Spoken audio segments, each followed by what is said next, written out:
সৰকাৰে কেবল সংখ্যালঘু এলাকাতহে উচ্ছেদ কৰিছে দাড়ি টুপি লুঙি দেখিছে মানে ডাইৰেক্ট টাৰ্গেট কৰা হৈছে সংখ্যালঘু শিক্ষাৰ্থীক সুবিধা প্ৰদানৰ হলনি পৰীক্ষাৰ সময়ত উচ্ছেদ চলাইছে সংখ্যালঘু লোকসকলক টাৰ্গেট কৰা হৈছে এয়া সম্পূৰ্ণৰূপে চৰকাৰে মানৱ অধিকাৰ উলংঘা কৰিছে জাঙুৰ খাই উঠিছে অসম সংখ্যালঘু পৰিষদ এই মুহূৰ্তত সংখ্যালঘুৰ ওপৰত চলোৱা উচ্ছেদৰ বিৰুদ্ধে তেওঁলোকে মাত মাতিছে সংখ্যালঘু ছাত্ৰ ছাত্ৰীৰ বাবে চৰকাৰে একো কৰা নাই বুলি তেওঁলোকে অভিযোগ উত্থাপন কৰিছে সমান্তৰালকৈ সংখ্যালঘু লোকসকলক যদি উচ্ছেদ কৰিছে তেনেহলে পৰৱৰ্তী সময়ত তেওঁলোকে ক'ত থাকিব কি কৰিব চিন্তা চৰ্চা কিয় কৰা নাই প্ৰথমে সংস্থাপনৰ চিন্তা কৰক আৰু তাৰ পাছত উচ্ছেদ চলাওক হুংকাৰ দিছে বৰ্তমান অসম সংখ্যালঘু পৰিষদে লৈ সবিচাৰ এই মুহূৰ্তত এটা বিগ আপডেট উচ্ছেদৰ বিৰুদ্ধে জাঙুৰ খাই উঠিছে অসম সংখ্যালঘু পৰিষদ চৰকাৰে সংখ্যালঘু এলেকাতে কেৱল উচ্ছেদ চলাইছে কেৱল সংখ্যালঘু লোকক টাৰ্গেট কৰি উচ্ছেদ চলোৱা হৈছে বুলি অভিযোগ উত্থাপন কৰিছে তেওঁলোকে সংখ্যালঘু ছাত্ৰ ছাত্ৰীৰ পৰীক্ষাৰ সময়ত চৰকাৰে উচ্ছেদ চলাইছে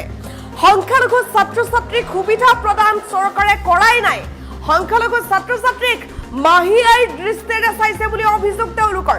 বিশেষ এটা সম্প্ৰদায়ক লক্ষ্য কৰিছে চৰকাৰে দাড়ি টুপি লুঙি পিন্ধাৰ বাবে টাৰ্গেট কৰা হৈছে সংখ্যালঘু লোকসকলকে টাৰ্গেট কৰিছে চৰকাৰে মানৱ অধিকাৰ উলংঘা কৰিছে এইদৰে অভিযোগ উত্থাপন কৰিছে অসম সংখ্যালঘু পৰিষদে সংস্থাপনৰ সুবিধা দিয়াৰ পিছত চৰকাৰে উচ্ছেদ চলোৱা উচিত প্ৰথমে সংস্থাপনৰ চিন্তা কৰক তাৰ পাছত উচ্ছেদ চলাওক চৰকাৰ এই স্থিতিক গৰিহণা দিছে অসম সংখ্যালঘু পৰিষদে অসম সংখ্যালঘু পৰিষদ জাঙুৰ খাই উঠিছে মুছলমানৰ ওপৰত অত্যাচাৰ কৰিলে সকলো সংখ্যালঘু ৰাজপথত নামিব বুলিও হুংকাৰ দিলে অসম সংখ্যালঘু পৰিষদে গোৱালপাৰা প্ৰশাসনৰ উচ্ছেদ সন্দৰ্ভত প্ৰতিক্ৰিয়া প্ৰকাশ কৰিছে সংখ্যালঘু সংগ্ৰাম পৰিষদৰ নেতা আবু বক্কৰ সিদ্দিকীয়ে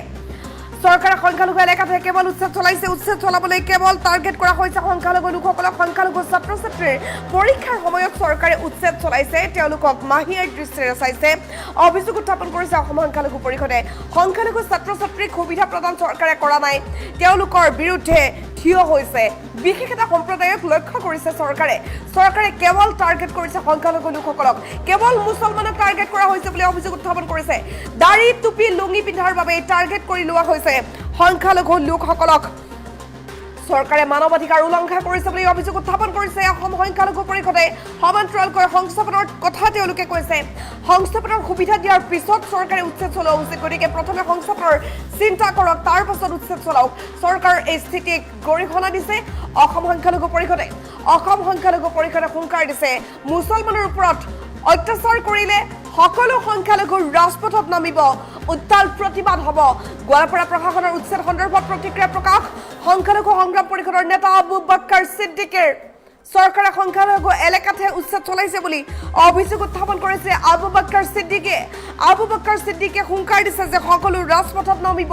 সংখ্যালঘু ছাত্ৰ ছাত্ৰীৰ পৰীক্ষাৰ সময়ত চৰকাৰে উচ্ছেদ চলাইছে বুলি অভিযোগ উত্থাপন কৰিছে আবু বক্কৰ সিদ্দিকীয়ে সংখ্যালঘু ছাত্ৰ ছাত্ৰীক সুবিধা প্ৰদান চৰকাৰে কৰা নাই বুলিও হুংকাৰ দিছে আবু বক্কৰ সিদ্দিকীয়ে বিশেষ এটা সম্প্ৰদায়ক লক্ষ্য কৰি লৈছে চৰকাৰখনে বৰ্তমান সময়ত কেৱল টাৰ্গেট কৰিছে সংখ্যালঘু লোকক দাড়ি টুপি লুঙি পিন্ধাৰ বাবে টাৰ্গেট কৰি লোৱা হৈছে বুলি অভিযোগ উত্থাপন কৰিছে অসম সংখ্যালঘু পৰিষদে চৰকাৰে মানৱ অধিকাৰ উলংঘা কৰিছে বুলি হুংকাৰ দিছে বৰ্তমান সময়ত কৈছে যে সকলো ৰাজপথত নামিব চৰকাৰে যদি এনেধৰণে মানৱ অধিকাৰ উলংঘা কৰি থাকে সংস্থাপনৰ সুবিধা দিয়াৰ পিছত চৰকাৰে উচ্ছেদ চলোৱা উচিত এনেধৰণে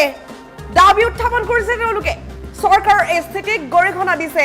অসম সংখ্যালঘু পৰিষদে মুছলমানৰ ওপৰত অত্যাচাৰ কৰিলে সকলো সংখ্যালঘুৰ ৰাজপথত নামিব বুলি হুংকাৰ দিলে অসম সংখ্যালঘু পৰিষদে গোৱালপাৰা প্ৰশাসনৰ উচ্ছেদ সন্দৰ্ভত প্ৰতিক্ৰিয়া প্ৰকাশ কৰিছে সংখ্যালঘু সংগ্ৰাম পৰিষদৰ নেতা আবু বক্কৰ সিদ্দিকীয়ে তেওঁ কি ক'লে শুনাব বিচাৰিছো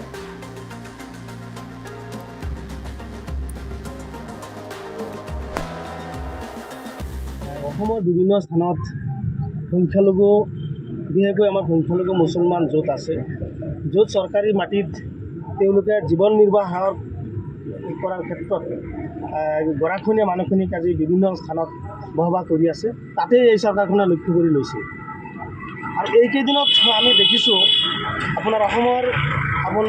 দৰঙৰ পৰা আৰম্ভ কৰি বুঢ়াচাপৰিৰ পৰা আৰম্ভ কৰি হোজাৰ পৰা আৰম্ভ কৰি এই যে বিশেষ কেইটামান স্থানত বিশেষকৈ সংখ্যালঘু এলেকাত যে উচ্ছেদ কৰিলে চৰকাৰে আজিৰ দিনলৈকে কোনো জাগাত কেৱল দৰঙৰ বাহিৰে কোনো স্থানত কিন্তু চৰকাৰে উচ্ছেদৰ সংস্থাপন দিব পৰা নাই যদিও উচ্ছেদ কৰিছে কিন্তু সংস্থাপন দিব পৰা নাই কিন্তু মুছলমান দুৰ্ভাগ্যৰ বিষয় এনেকুৱা বৰষুণৰ মাজত বা পৰীক্ষাৰ সন্মুখত চৰকাৰে পুনৰ গোৱালপাৰাত যিটো আজি প্ৰায় হাজাৰতকৈ অধিক ঘৰ উচ্ছেদ কৰিবলৈ আজি ব্যৱস্থা কৰিছে বা উচ্ছেদ কৰিছে। আমি অসম সংখ্যালঘু সংগ্ৰাম পৰিষদে এই চৰকাৰৰ বিৰুদ্ধে বা এই চৰকাৰৰ স্থিতিত আমি কি কৰিছোঁ, আমি গৰিহণা দিছোঁ আৰু ধিক্কাৰ জনাইছোঁ। আৰু সম্পূৰ্ণভাৱে এই চৰকাৰখনে মানৱ অধিকাৰ উলংঘা কৰিছে। অসমৰ ভাৰতবৰ্ষৰ যিটো গণতন্ত্ৰ ব্যৱস্থা এই চৰকাৰখনে নাইকিয়া কৰিছে, অমানসিকভাৱে উচ্ছেদ কৰিছে, অগণতান্ত্ৰিকভাৱে উচ্ছেদ কৰিছে। কাৰণ সৰু সৰু ল'ৰা ছোৱালী তেওঁলোকৰ কোনো ধৰণৰ ব্যৱস্থা গ্ৰহণ কৰা নাই, তেওঁলোকে স্কুল যোৱাৰ কোনো ধৰণৰ ব্যৱস্থা কৰা নাই, তেওঁলোকক আগতীয়াকৈ জাননী দিয়া নাই,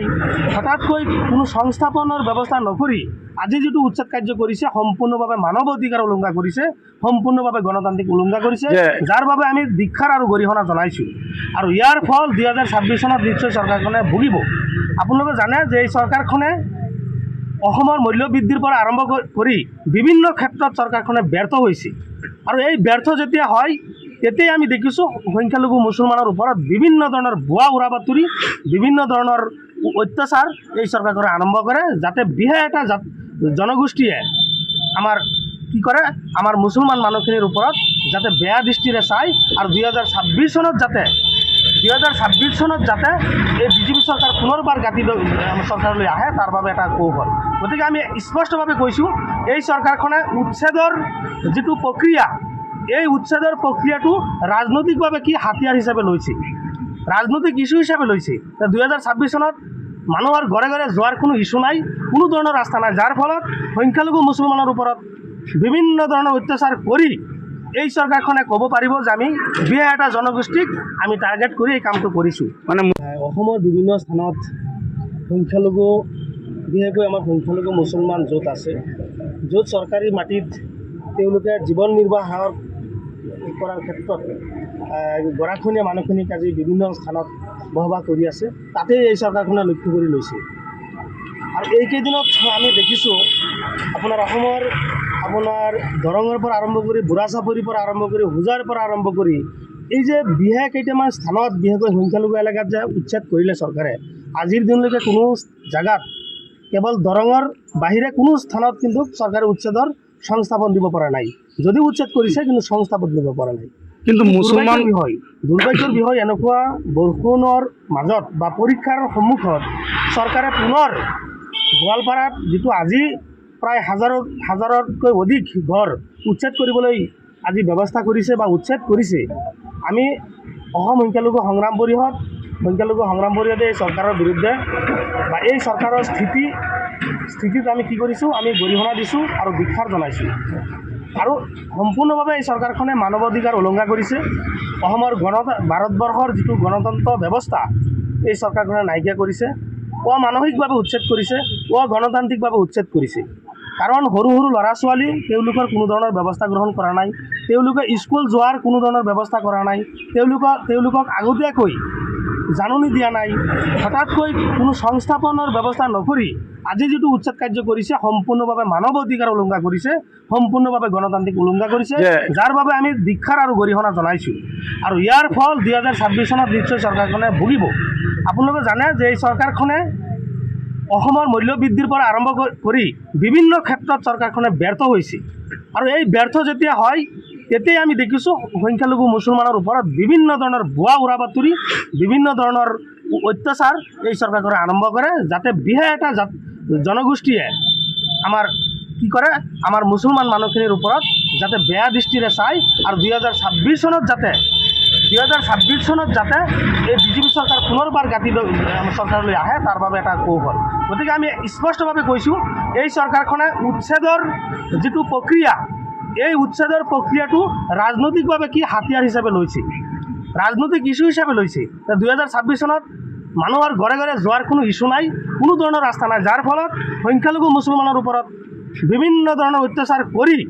এই চৰকাৰখনে ক'ব পাৰিব যে আমি বিশেষ এটা জনগোষ্ঠীক আমি টাৰ্গেট কৰি এই কামটো কৰিছোঁ। মানে অসমৰ বিভিন্ন স্থানত সংখ্যালঘু, বিশেষকৈ আমাৰ সংখ্যালঘু